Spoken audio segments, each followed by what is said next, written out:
The following content has been provided by RWTH, Aachen University. All right. Welcome, everybody, to the third lecture. And today we're going to talk a little bit about the seminars. This morning we decided tried to find the optimal distribution of the topics. It was a little bit problematic this time because most of you were interested in Swift UI. I think at least 6 or 7 groups had it as a first choice. So one got lucky, and the rest we tried to distribute. But I hope we found a way that everybody's quite okay with that. And I think most of the people have their first, second, or third choice in this thing. Only the Swift UI people, there were too many for that particular topic. So as you can see here, I will put this also in the syllabus online, so we'll see this as well. So what we will do during the presentations, we have 2 presentations at a time, and we have 1 preparation meeting a week before your actual presentation. So the first 2 groups will actually have a meeting with us on the last lectures, where we give them. Usually we cut the lecture short to like 60 minutes, and then we have 50 minutes discussions with the other groups, which are presenting on the first presentation, which should be the 18th and the 19th of November. So during that time, you have to have your slides ready a week before. I will say that more often so that you remember this, because Philipp and I will go with you through the slides and tell you, okay, this is too much, or I'll try to address this more. So give you a little bit of feedback about seminar topics. So the recap from yesterday. So what we did did a first introduction into Swift, so basics of Swift. And we talked about the 2 types of variables, the constants, the lets as constants, and the vars as variables. And we looked at, Philipp showed you a little bit of demo about XCode and how to connect XCode GUI elements or from the storyboard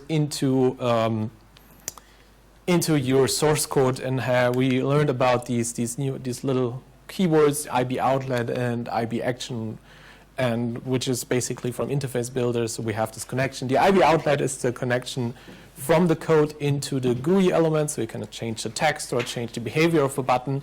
And the IB action is basically triggering an event in the GUI that is then triggered some parts in the code. Usually it's a function there.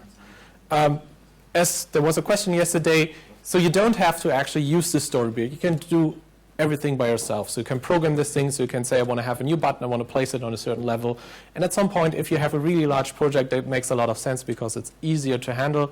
However, for the first start, I would encourage you to use the storyboard because it's way easier, and we will focus mostly on working with the storyboard for the simple applications that we want to show you.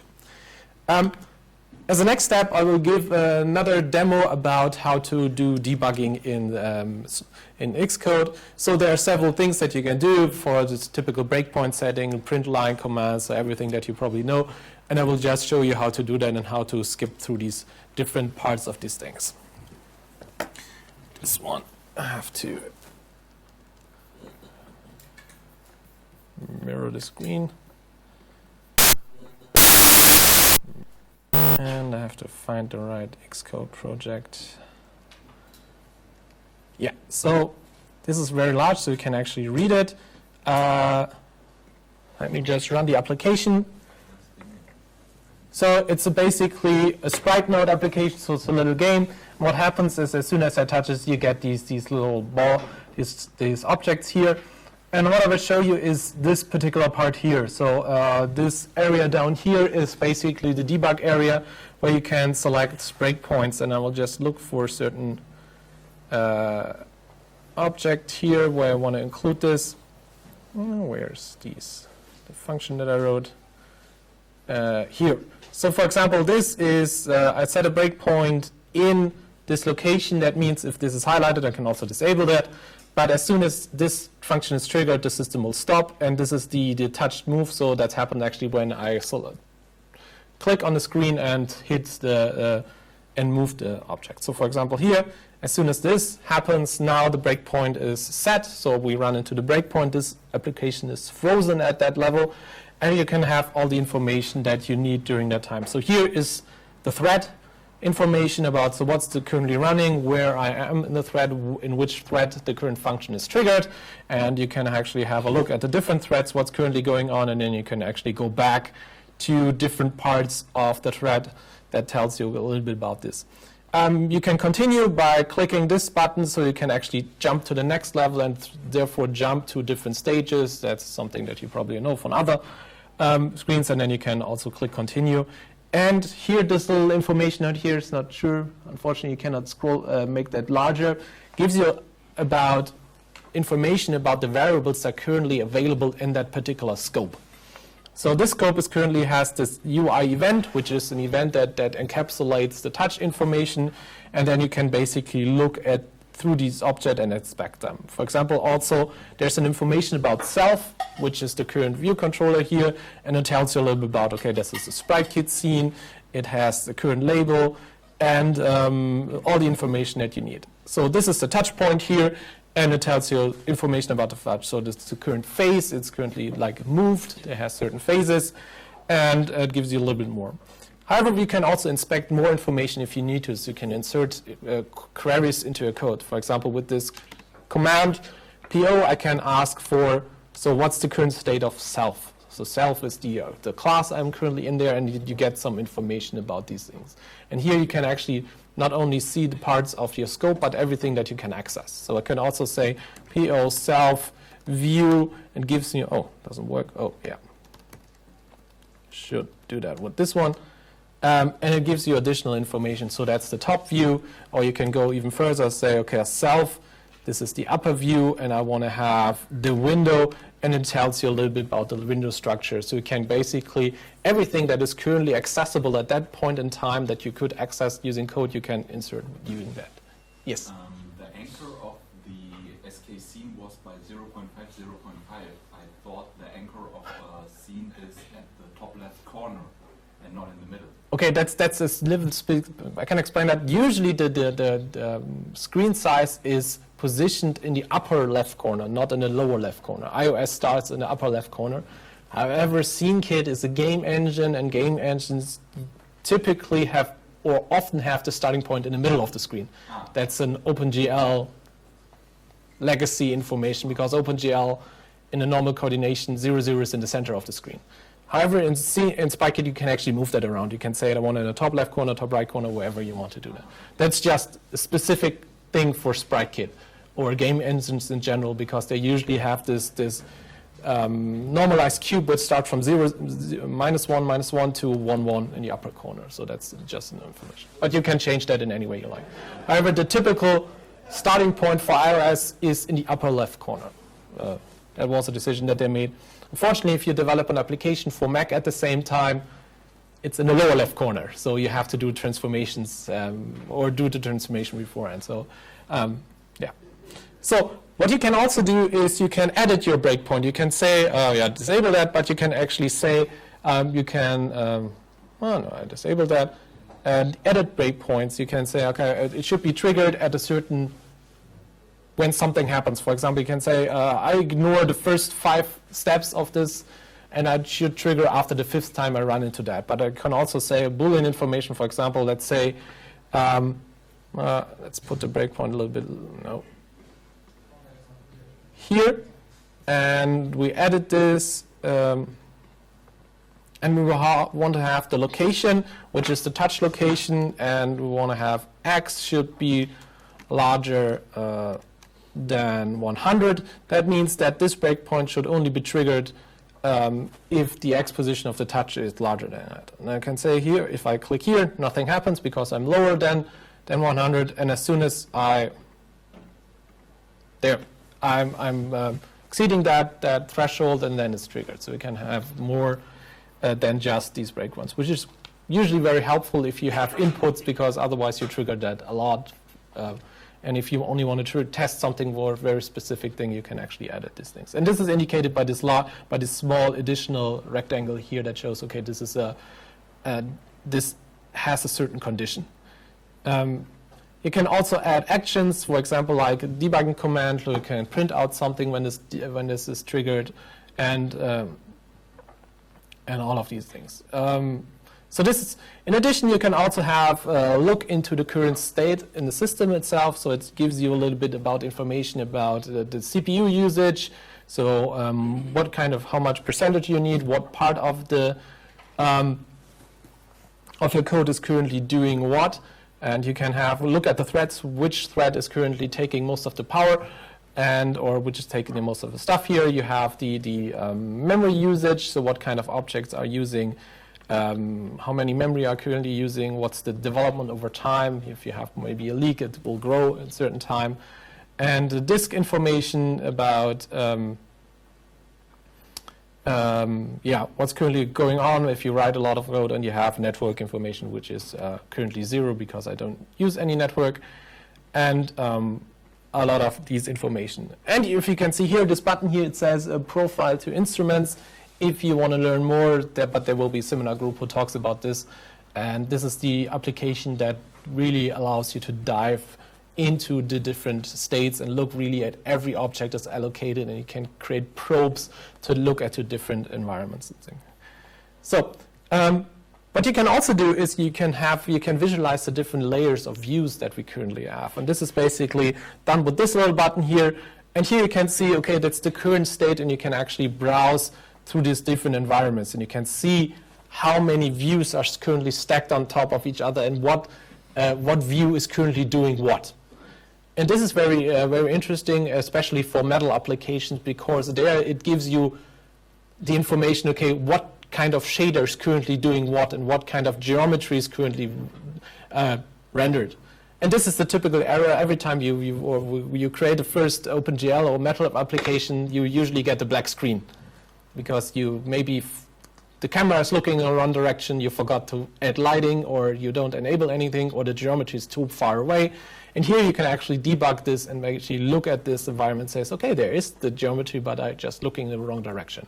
And this also works, and you can see here I can highlight these different levels, and it gives me information about these different objects here. It's currently quite small, but currently I selected the game scene, and it gives you the detailed information about these stacks. This also works for the normal environment. So if you create like a table view and a normal application, it can actually show you, okay, this is the button, this is the current state of the button, and then you can debug this by going through these different levels and tell you, okay, why is my particular view not showing, or why is my button currently behaving like this? And you can see these different levels. And these little things are currently these small rendered objects, and what they basically did here is basically render a couple of these on top of each other and then let them rotate to make this wobbly effect. But as you can see here, these are a lot of these environments. And you get also information about the view and information. So with this little tool, what's this? Oh, you can actually spread this. You can have like a look into your application that helps you to debug a lot of different parts of this thing. If you check it out, you can basically go through it and even look more, but the debugging group will talk about this as well. You can actually probe which objects are currently active using these things. Okay, then let's go back. Let's enable this one first and back to the presentation.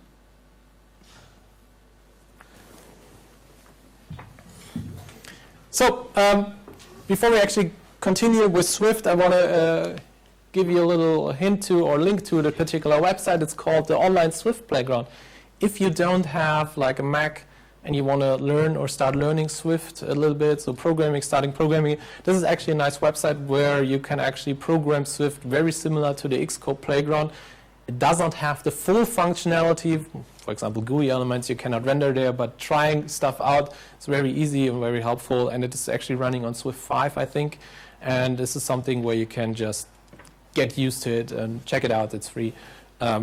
Works quite well. However, I'm not sure what are the limitations of this thing. Obviously, Apple, the specific calls are not in there, but the basics Swift should be applied, and they usually try to update as fast as possible to the current GitHub version. Do you use things like Metal and other libraries, or? I'm not sure. Metal probably not. Probably also not, because they are very Apple specific, and they are not included in the basic open source release of Swift, because they are Apple-specific applications. But for getting started working with functions and all of getting code to work, you can use this to. It's a starting point. It's not something where you can program full applications, because most of the calls that you use for accessing cameras and other objects are not there, obviously. I don't know. Try it out. You can use the entire functionality of Swift without the iOS environment. Where the cut between these tools are, it's not quite sure. But everything, like for example UIKit, you probably will not be able to use because it's specific framework for Apple. Okay, let's continue with basic structures of Swift, and I want to briefly go through all of them. And strings are, we probably all know what a string is, but it is like very commonly used data or data type that we use a lot, and it's actually in Swift you use it even further. And yeah, as we've seen last time already, it's basically a Unicode collection. You can put emojis in there and anything you like, and the definition is quite obvious. You have these typical functions like count, and you have the typical use cases. However, there's also a data type called character, which is just one character, but it is rarely used. And it is even so rarely used that even if you do this initialization saying, okay, I just want to have one character, it's always a string. If you really want to have a character for any reason, like you have to do like a specific type call to this character, because strings are way more often used than characters. So every time you have to then just use this thing. So the type inference always refers to something like in these brackets or in these quotes is always a string, and we work with that. There are then the typical functionalities that you've seen from other frameworks that you have. You can check for empty strings. For example, this is empty functionality, returns you the information about this.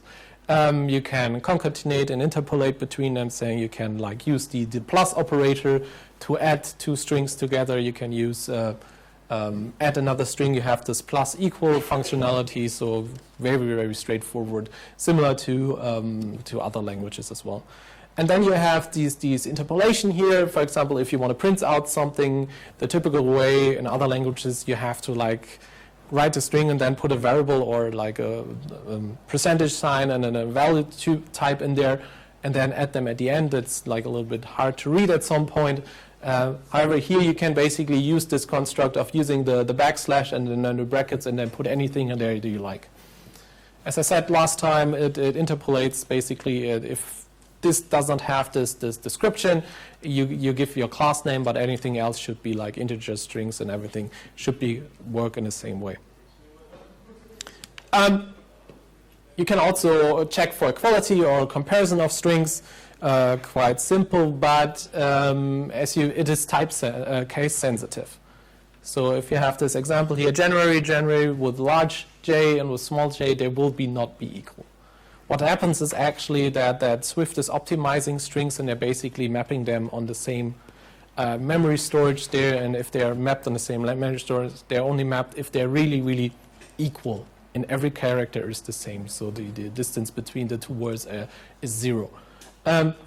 However, you can actually use then something like, if you want to compare this without, you can actually cast this into a lowercase version, or there are functions that say, okay, I want to have like every word should have the first character should be uppercase. So there are a lot of convenience functions. And if you use the autocompletion on a string, it's a very long autocompletion for functions. If you need them, there's basically everything that you wish to know.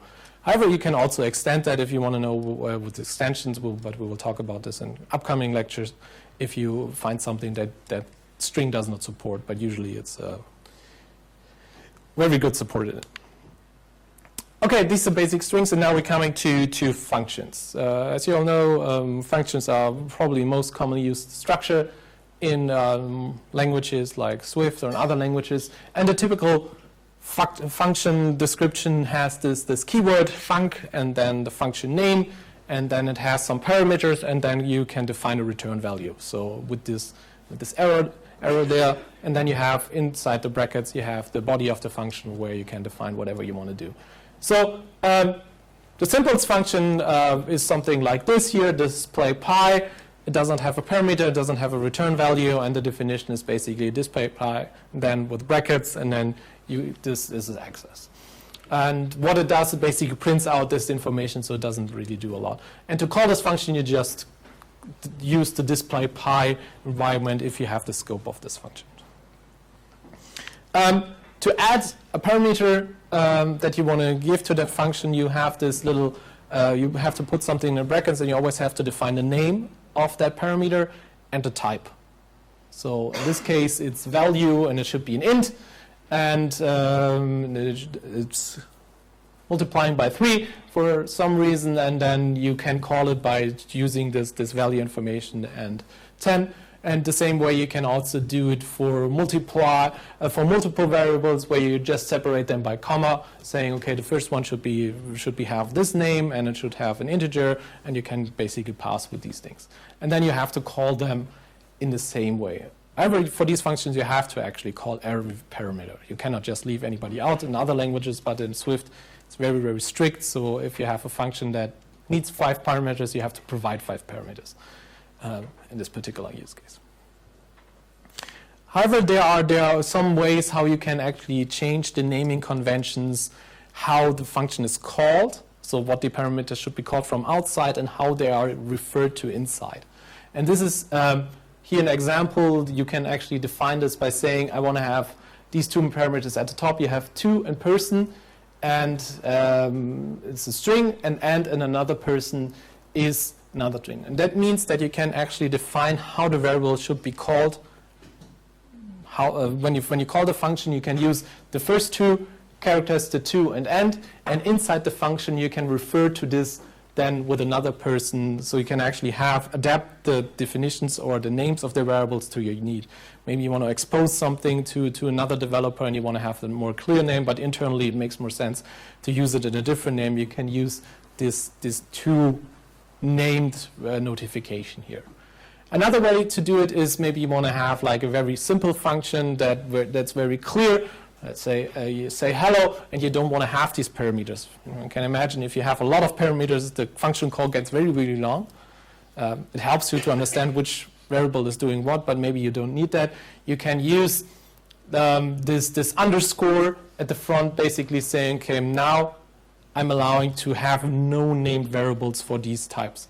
However, internally, you obviously have to have a name for them, otherwise, you will not be able to access them. So this is something that you can then do, and that's another way to do that. Also, you can define default values. And this is a way where you can say, okay, I don't want to provide these informations. However, you can only do that if you define the default variable for these things. So in this case, I have, for example, this display, a team string, and when I want to initialize that, for example, the score should be always nil. And then I can say I want to create a team called Wombats, the score 100. I can use this call, saying, okay, this is a specific team. But if I defined a fixed variable or a default parameter in this case, I can leave that out. However, that's the only way you can leave that out. If you don't define the default variable, the function cannot be called for this particular use case. The return value is also not very surprising. You basically define the return value at the end with this integer. So basically, you have to define what kind of variable or type should be returned, and then you would use the keyword return and just return that particular value. Exactly, and the same thing. How to call that? You say, okay, I have a variable that just is the result of these things, and then can print this out. And here is something where tuples come into place. Usually, you can only return one parameter. That's something that you probably know from Java and other languages. However, you can use a tuple as a return type. And this allows you to return multiple values without creating like some kind of big data structure, or it's just a temporary thing. So in this case, for example, we have this tuple return, and I'm defining here, okay, this function should return a tuple which consists of an int, a string, and a double. So this allows me to return multiple values from this particular function using this function. And you can then access them in the same way as you would access the variable returned by a normal function by using the notation of the tuple, the 0, the 1, and the 2. But however, the autocompletion tells you, I showed you last time, the autocompletion tells you, okay, which part is what. Okay, these are functions in a way, and now we're coming to structs. As I said last time, in Swift, structs are way more often used than, for example, in Objective-C, where you usually only did use classes in a way. However, here now you have the possibility to adapt, okay, what do I currently need and how to do that. And structs are very often used. For example, the basic data types that we've seen are all structs. Like strings, integers, doubles, bools, and many more are just a struct in a way. And a struct is basically just a piece of memory that can be, that is a value type. So every time you address this into, or you copy that in a way, it's copied. So there does not have a reference, and that's a big difference to classes, but you should know this already. So if you wanted, you can also define own structs. In this case, for example, the person here has internally a variable with a name and a string, and you can access that by saying, okay, the person should have this basic initializer with the name of this object, Jasmine in this case. If you add more variables, you have to add this in a way thing. Yes. Can you put constant in with the variables in the struct, or? Yeah, you can also define it. You can also say, okay, this should be. You can have like the default initializer saying this should be 100. However, if you want to change, we come to that later on. If you want to change a value inside the struct, you have to define that in a particular function. Because the struct then will be, what happens is it creates a new one usually because it is value type. So if you want to edit this thing, but it is a couple of slides, I will show you that. The interesting thing, what structs allow you in Swift to do, they can actually take also functions. So they are much stronger than in other languages. So you can have, like in classes as well, you can say, okay, this struct should have this function of doing something, and it can work with the internal variables and these different things. For example, here I have say hello function, and I can take the variable of my internally value that I currently defined here, and it allows me to use this function by using the name of the struct that I created and the dot operation and say hello. So very similar to Java in a way. Question. On slide 8, you work with string. Yeah. And then you call count. Yeah. But it's like function, or it's attribute from. I don't know how it's internally structured, but I would say it's a function. Okay, because it was without brackets. Yeah, then it's a value one. It's probably a computed property. We'll come to that as well. I guess it's a computed property. So basically, a property that is not using memory space, but is then calculated on demand. Will be also shown in a couple of slides. But yeah, something is a property that you can hide using this information. It depends how they optimize it. I don't know. Probably if you have like a static environment, it could be actually would be faster if you use it as a fixed variable, but takes more space in general. So that's always like the thing that you have to decide on these things. So how do I initialize structs? As I showed you before, quite simple by just using them. And you can also have the standard initializers, for example, string int, and then you get the standard values for these particular variables. Or for int, it's an empty, for a string, it's an empty string. For int, it's 0. For bool, it's, for example, false, which is somehow surprising. That tricked me sometimes, but in other languages it's true, so figure it out. It's a common use case. And the short version of this is basically with these brackets environments. And however, the typical initializers, what you have here is, for a normal struct that you created, is either this parameter, so just with the brackets, and then initializes all the variables inside using this default initializer. So in this case, the int is set to 0. Also, you can also, if you define this in here as well. But usually, if you have like a normal struct, you usually have this function call basically, and initializes all of the variables inside of these values. You can also create custom initializers, saying you can create multiple of them. saying, well, this is a temperature calculator, and you want to use the struct to calculate between different temperatures. You can create multiple of them and say how they're initialized, and then you have to have different namings inside the initializers to that the compiler knows what they're initialized. So you don't have to have the variables should be different, or you can actually say, okay, this initializer works with multiple variables, so on, but they have to be different in their signature. Yes? So if I would like have multiple variables in a struct, and I want to use, for example, just initialize one with a special value. Yeah. Does this work, or do I have then to give all variables an initial value? No, you could say, I want to have, like, the easiest way, what you could do is say, if you have, like, for example, another variable in there, you could set this initializer to 0. In this case. You can just pass one value, it doesn't matter. It's a special initializer, and the common structures, for example, a double, will also be initialized without any value. However, if you have a custom struct in your own custom struct, then it gets tricky at some point, because at some point the system doesn't know what's the default initializer. So maybe you have to initialize them as well.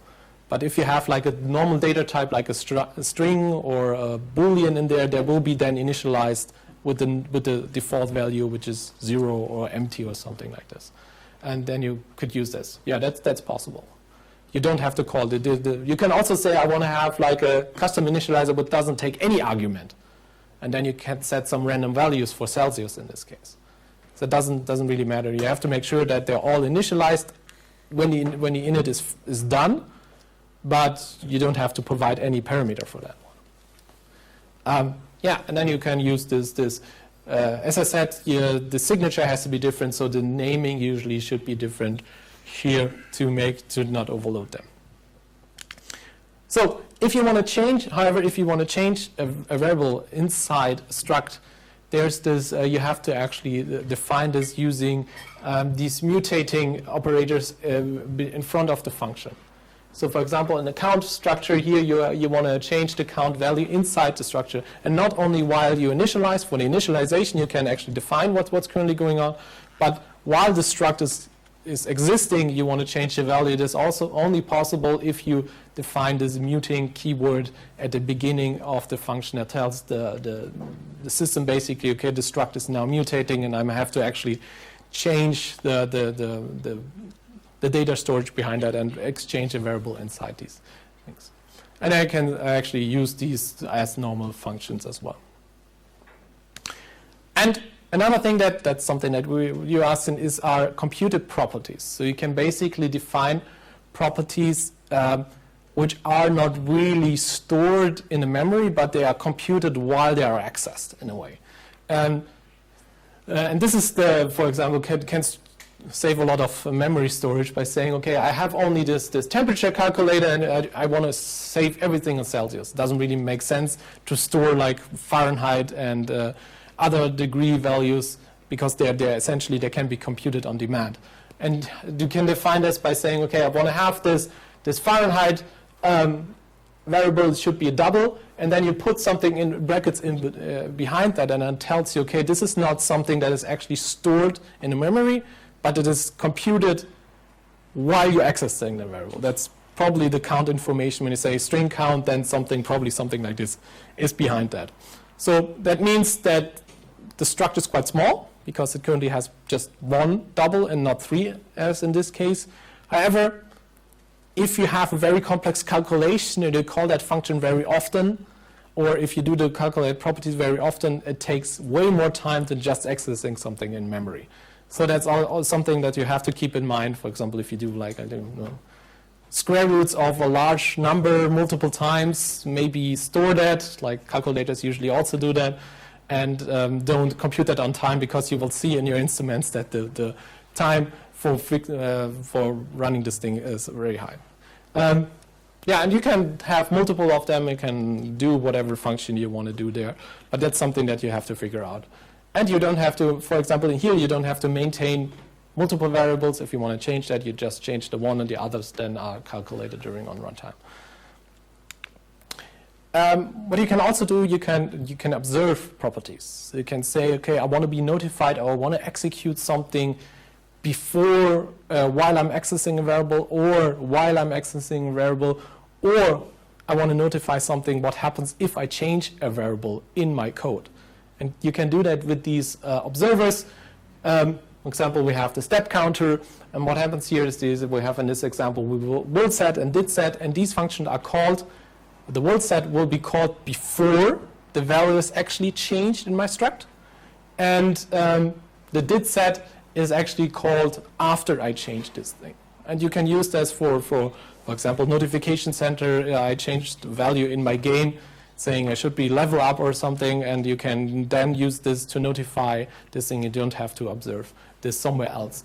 And you can actually access, or you can use the will set and say, okay, I want to limit the values that should be set to a specific set. So let's say I want to use some kind of currency environment, and I'm saying, okay, 1 million is more than enough. I want to exclude a certain type of parameters. You can say, okay, yeah, the new value should not be higher than that, and you can actually prevent that. Or you can also say you can have a reaction afterwards. And here you can access these things by comparing these two. So the old value is the one that still exists in the memory, that was the value before you changed that, and the new version is then on this thing. And this works also, and you can use this in structs and classes and basically observe these different parameters anywhere else.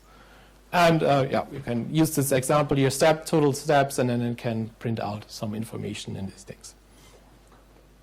Okay, this is a very brief overview over structs. I want to go a little bit, also explain a little bit what classes you should all know. The class is very similar to a struct. The big difference is that it's a reference type, so basically if they are not copied when you access them, but you just give a pointer around, and this is the normal object orientation paradigm. So, and the difference here is that you have, instead of the struct keyword, you obviously have the class keyword, and then it works in the same way. You can create custom initializers. However, there are no basic initializers. If you have multiple variables in there is not this initializer that says, okay, you have to just add these values at the end. So you have to provide an initializer for these variables.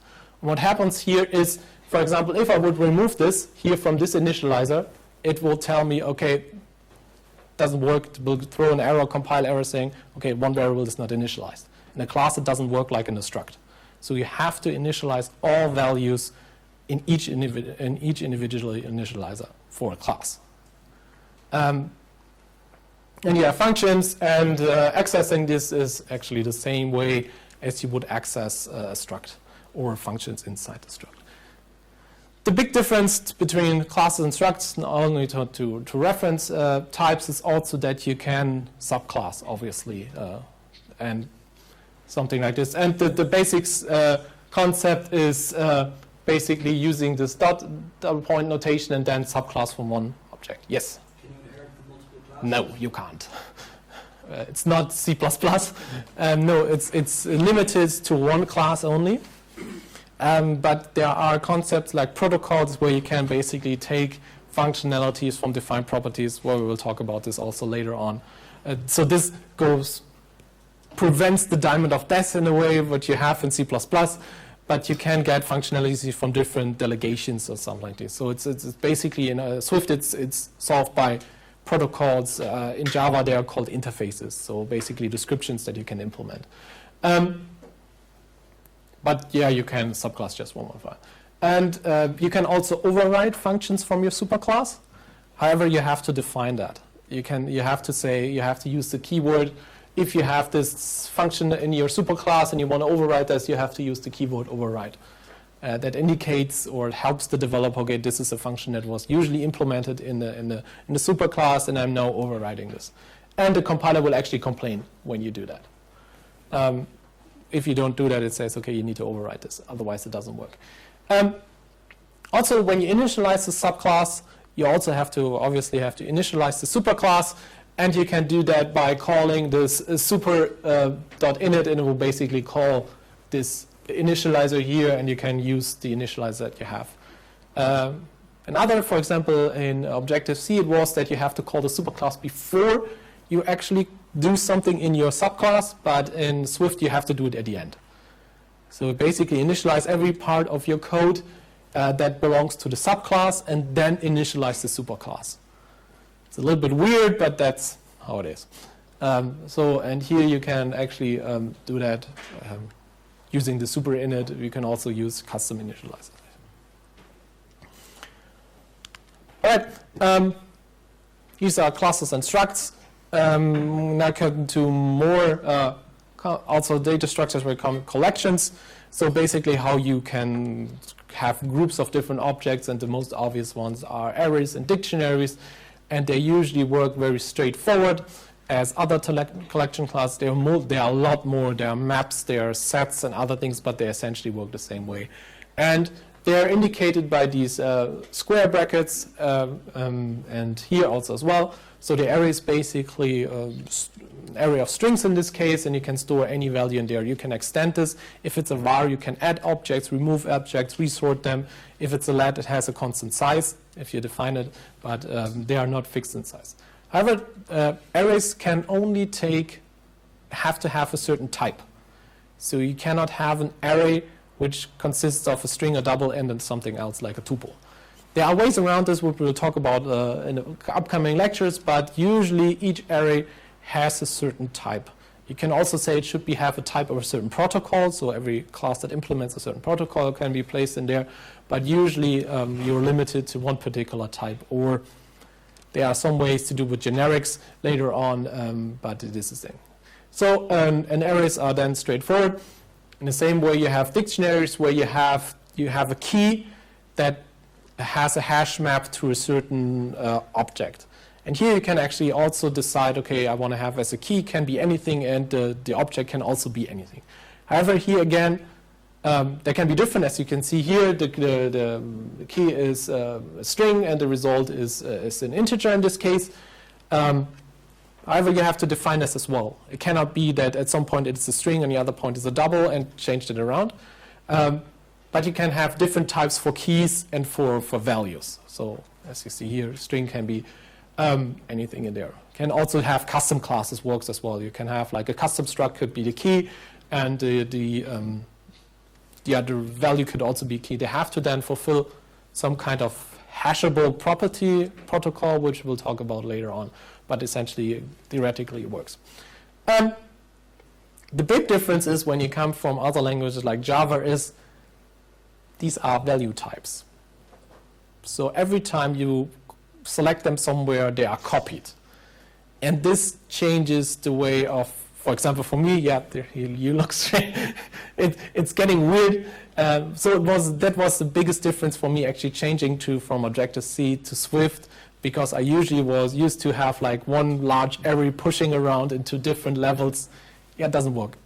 They are basically copied every time you access them. It's a struct. It has some benefits because you can go to some class where you can say, okay, I can do whatever I want with the array. The larger array is still intact, but it changes the way how you would transfer data a lot in a certain location. So this is something.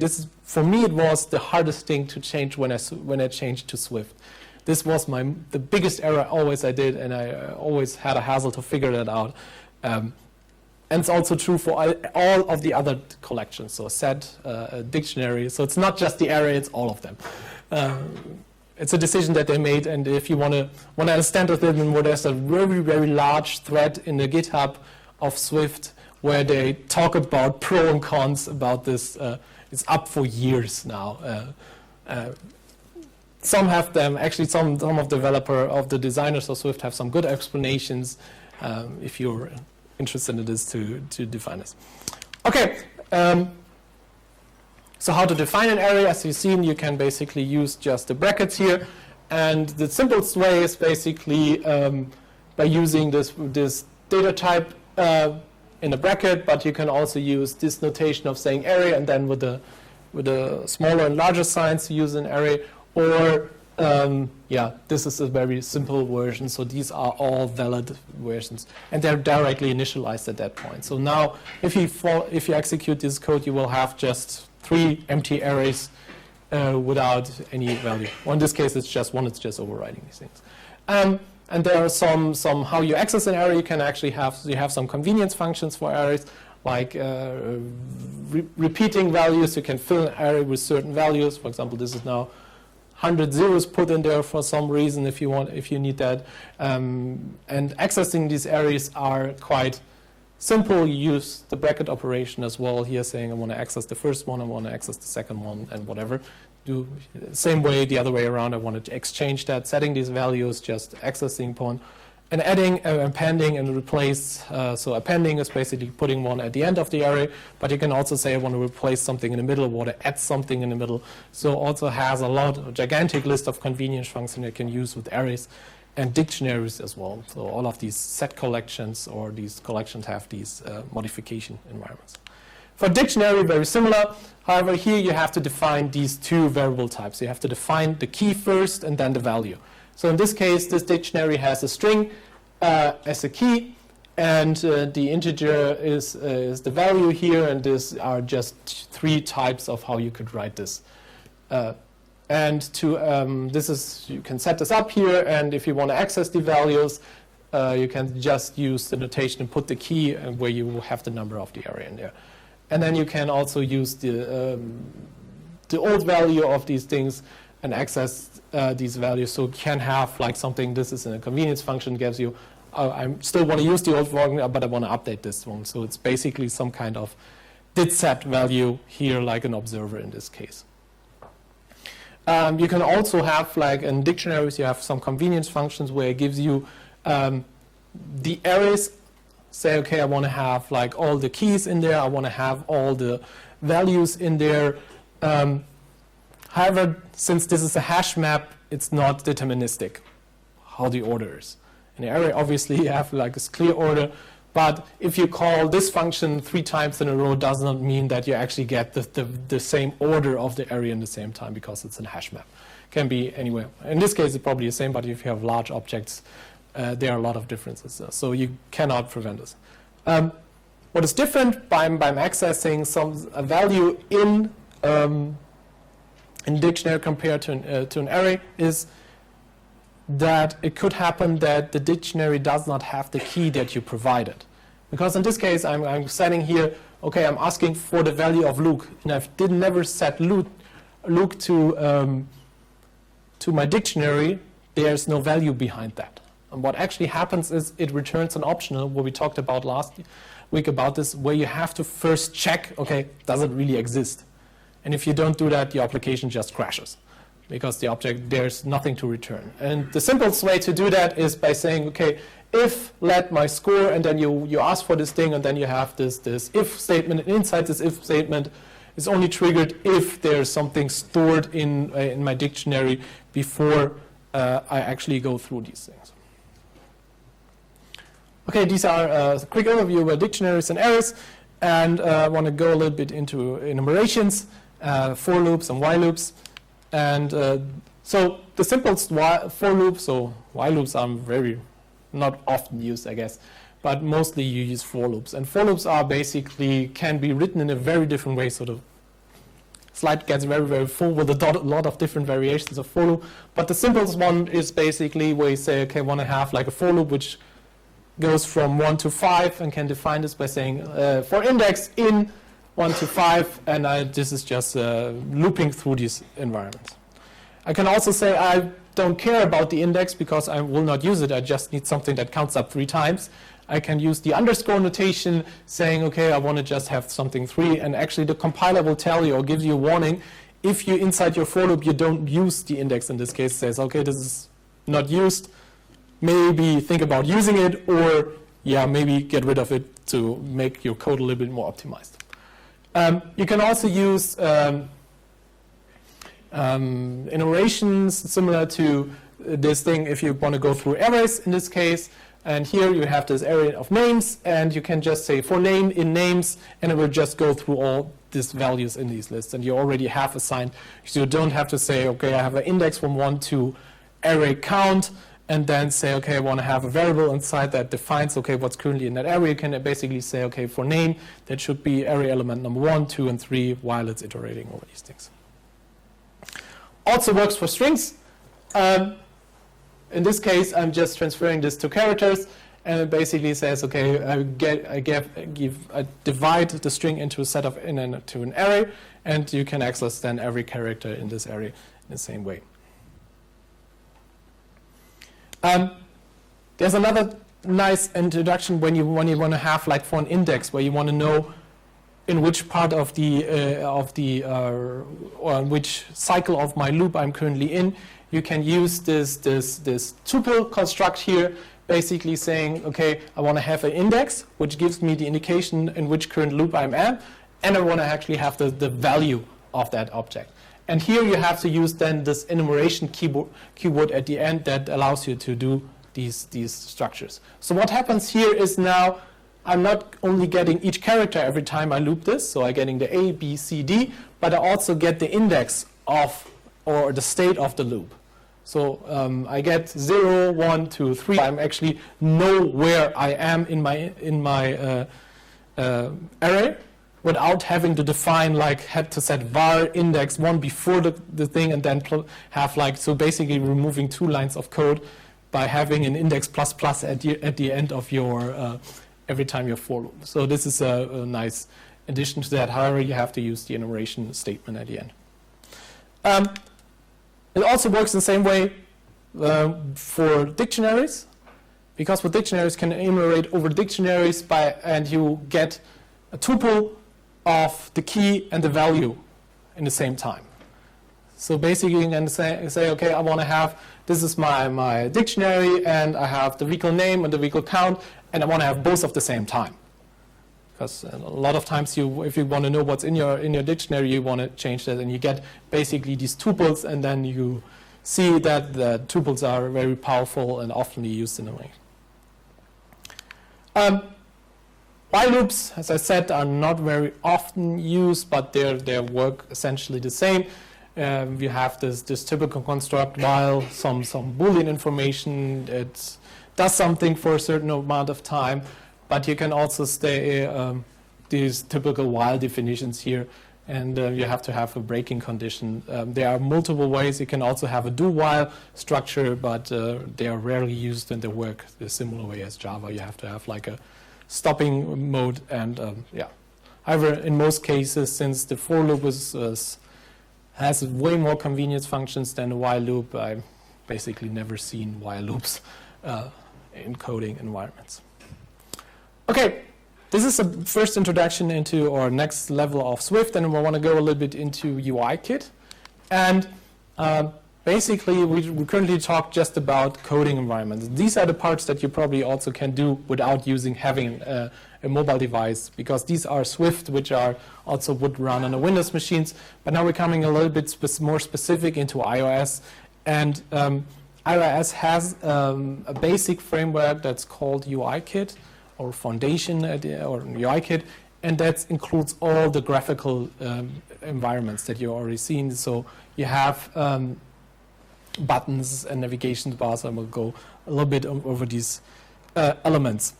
So UIKit is this basic framework, and it basically consists of, like, convenience things like labels, buttons, images, scroll views. So everything that you see which are common objects in iOS, which are there, allow you to do that. And they're structured in views. So what you basically have in an iOS application, you have as the back object, it is a window. It's called a UI window, which is always there. You have just one of them usually. On a Mac, you have multiple of them. Then every application creates its own view. But on iOS, you usually have just one application open. So you have one view. I'm not sure it's split view. Philipp, do you know that? Does it use multiple views on iPadOS? Windows? Okay, we don't know. Maybe you figure it out. But usually you have just one UI window, which is at the back. And on top of these things are UI views. And basically everything that you see in a standard user interface, every button, every table view, every label is a subclass of a UI view. And a UI view then has these typical, can be displayed, can receive touch information, can can be hidden, have a certain size, have a certain area. So everything that we see is a UI view. And then I'll just go through a couple of examples here. So UI label, UI text view. So these are the typical elements that you can use in the storyboard to drag on top of your application, what Philipp did yesterday with the button. But these are basically some existing GUI elements, and they all are UI views, and they're all part of UIKit. So every time you develop a standard application which has just a typical graphical interface, there are a stacked view of a lot of UI views. And you also have like a lot of additional or more complex structures. For example, there's UI data picker, so we actually can select these things, so you can drag these in your application and show them. But they're basically part of the UIKit, and they provide like callbacks and functionalities and buttons and sliders. So the graphical applications are in there. So these are all basic geometries, and I will give you a quick tour in a demo shortly to show you how to work with them and how you can actually select them. And another part of UI toolkit is basically input, because in iOS every view can get its input on itself. So it can basically define, okay, what is my responder chain? Should, for example, the button is the first responder. Usually when you click it, it receives the touch object and then it triggers an event. So I showed you or Philipp showed you yesterday. And these are already included in these UI elements, but you can also design this on your own. So for example, if you want to have specific gestures, like these are the common gestures which you can just drag and drop. So you have tap, swipe, rotation. So these are defined objects. You don't have to implement, like I'm checking where the movement is going, but they can be defined. And these can also trigger certain actions, and you can have certain parameters where you can adapt them. Yes? When you got these gesture things and the button, I think it's touch down and touch move, will they also be called? That's a good question. Probably it depends on how you set the responder chain. It can happen that if you drag like on a gesture on top of a button, then you probably override the button functionality. But usually, I would say the button is on charge. It depends really. You can actually set what's the responder chain on this thing by setting first responder. Because if I just have a button down or a touch down, yeah, and then move, then the responder chain doesn't know if I will move when I just tap down. Yeah.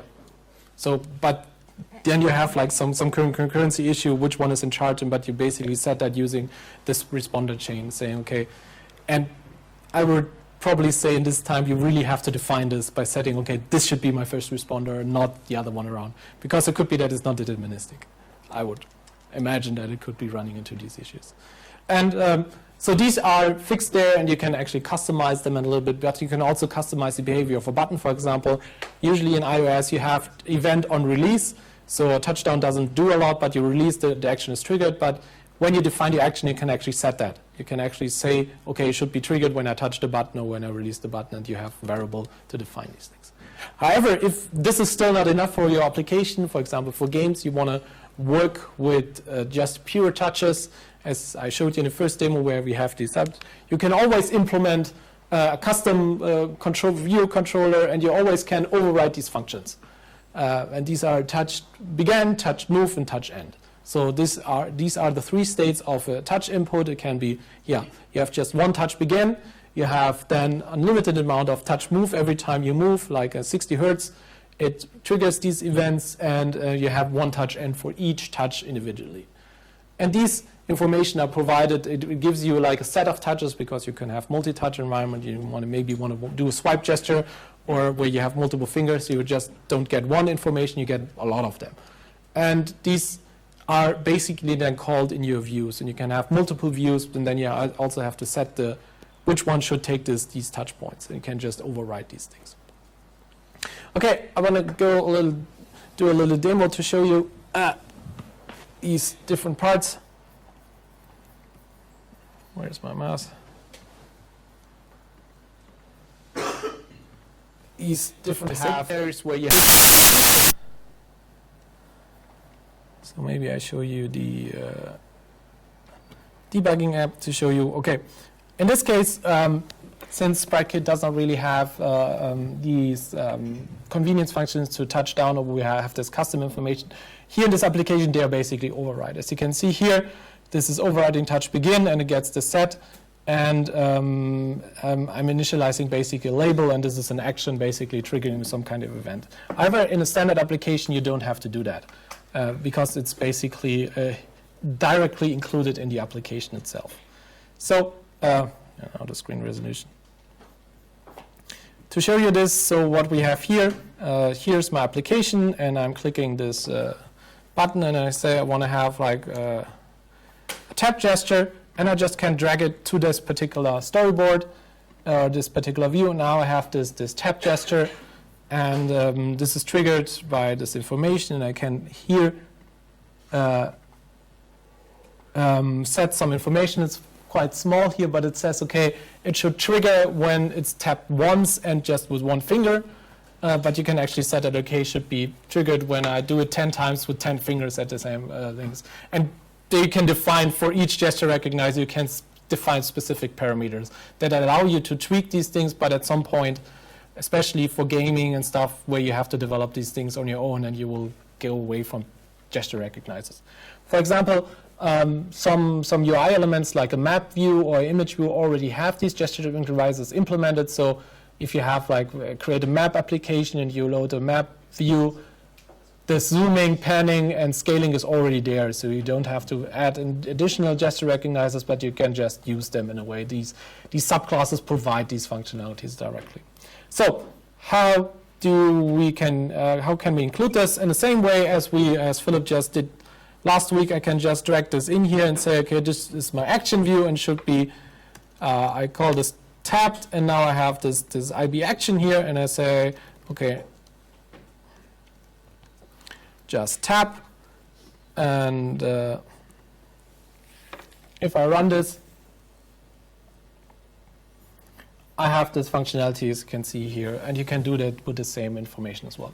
There are multiple sets of, there's difference between gesture recognizers. So the tap gesture recognizer just triggers once because it's a fixed information. If you tap once, it has a clear ending and starting point. But for example, a gesture recognizer that uses panning, you want to react to that constantly movement. You don't want to have there's no Boolean information. So these gesture recognizers are triggered constantly.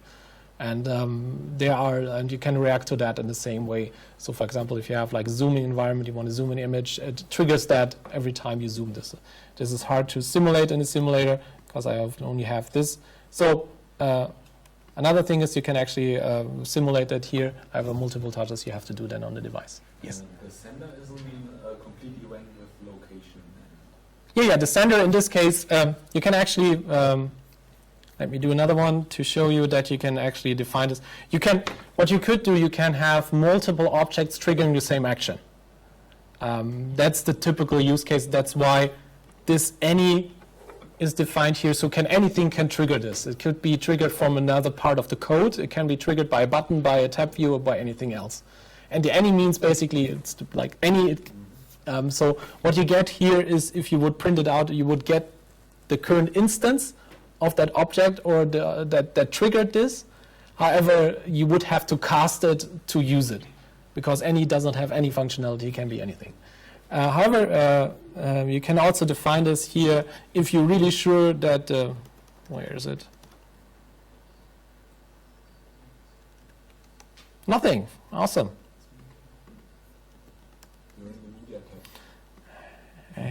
I'm not used to that union. There it is, yeah.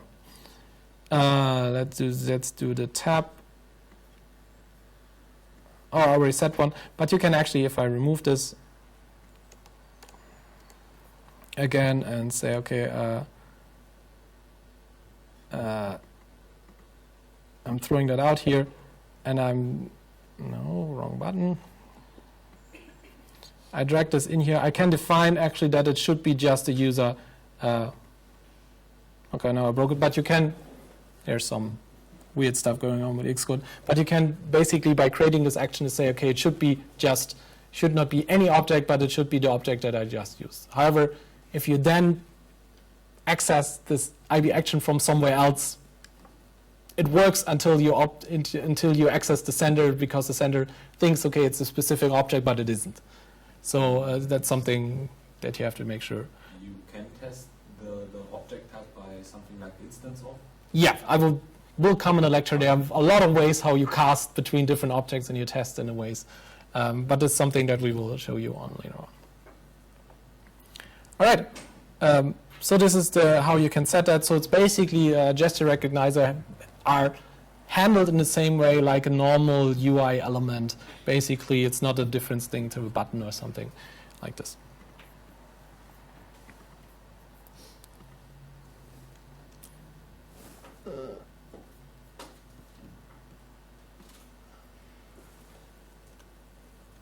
So with this, we are concluding the lecture for today. So we talked a little bit about additional functionality in Swift, structs, functions, collections, classes, and all of these things. Important thing to remember, arrays and dictionaries are value types, not reference types. Keep that in mind. And we talked a little bit about UI elements, and next week we will do a longer demo about auto layout, so how to lay out GUI elements that they are adapting to different use cases. For example, have that your UI looks the same way on an iPhone than on an iPad, and also if you change the orientations, you can define a lot of rules, how they should be adapted, and Philipp will do a longer demo about this in the next lecture next Monday. And we talk about optional guards and inspection of objects. That's actually typecasting or conversions. And we do a little bit of UI elements about segues, so how you work with navigation controllers and how you design your first application that go beyond just one view and have multiple views in there. Okay, we're done for today, and we see you.